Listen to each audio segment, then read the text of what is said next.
ಈ ಎಯಿಂದ ಕೆಲಸನೂ ಸೃಷ್ಟಿ ಆಗುತ್ತೆ, ಕೆಲಸ ಬದಲಾವಣೆ ಆಗುತ್ತೆ, ಕೆಲಸನೂ ಕಳ್ಕೊಳ್ತಾರೆ. ಅಂದರೆ ಮೂರೂ ಆಗುತ್ತೆ. ಕೆಲಸ ಸೃಷ್ಟಿ ಆಗುತ್ತೆ, ಕೆಲಸ ಬದಲಾವಣೆ ಆಗುತ್ತೆ, ಕೆಲಸ ಕಳ್ಕೊಳ್ತಾರೆ.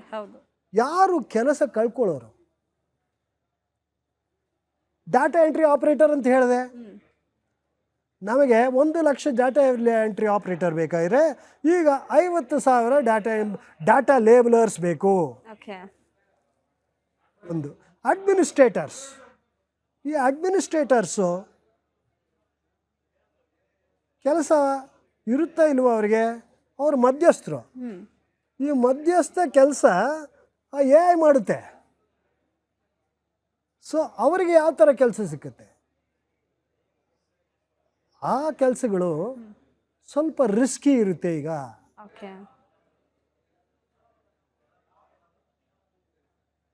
ಇನ್ನು ಯಾವ ಕೆಲಸ ನಮಗೆ ಸಿಗ್ಬೋದು? ಈ ಪ್ಲಂಬರ್ ಇದಾರಲ್ಲ, ಈ ಪ್ಲಂಬರು, ಮೆಕ್ಯಾನಿಕ್ಕು, ಎಲೆಕ್ಟ್ರಿಷಿಯನ್, ಇದು ಎ ಐ ಮಾಡೋಕ್ಕಾಗಲ್ಲ.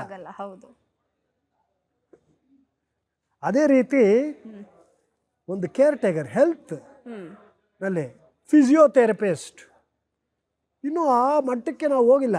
ಒಂದು ರೋಬೋಟ್ ಫಿಸಿಯೋಥೆರಪಿಸ್ಟ್ ಬಂದಿಲ್ಲ, ನರ್ಸಿಂಗ್ ಕೇರ್ ಬಂದಿಲ್ಲ. ಆಮೇಲೆ ಓಲ್ಡ್ ಏಜ್ ಕೇರ್ ಟೇಕರ್ಸ್ ಬಂದಿಲ್ಲ. ಸೊ ಅದಕ್ಕೆಲ್ಲ ಮುಂದಕ್ಕೆ ಬರುತ್ತೆ. ಅದು ಅಷ್ಟು ಪ್ರಭಾವ ಬೀರಿದೆ. ಆರ್ಟಿಫಿಷಿಯಲ್ ಇಂಟೆಲಿಜೆನ್ಸ್ ಮುಂದಕ್ಕೆ, ರೋಬೋಟಿಕ್ಸ್ ಅದಕ್ಕೆಲ್ಲ ಬಂದಿರುತ್ತೆ. ಬಟ್ ಈಗ ಸದ್ಯಕ್ಕೆ ಇಂಥ ಜಾಬ್ಸ್ ಇನ್ನೂ ಉಳ್ಕೊಳ್ಳುತ್ತೆ. ಮತ್ತು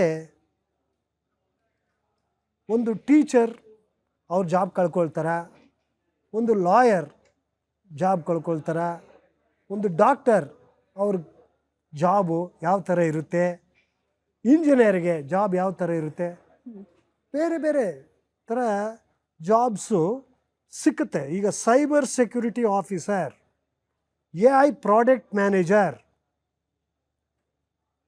ಬೇರೆ ಬೇರೆ ಹೆಸರಿನಲ್ಲಿ ಉದ್ಯೋಗ ಸಿಗ್ತಾ ಇರುತ್ತೆ. ಬಟ್ ಅದನ್ನು ಎ ಐ ಬಳಸಿ ಪ್ರಯೋಗ ಮಾಡಿ ಆ ಉದ್ಯೋಗ ಇರುತ್ತೆ.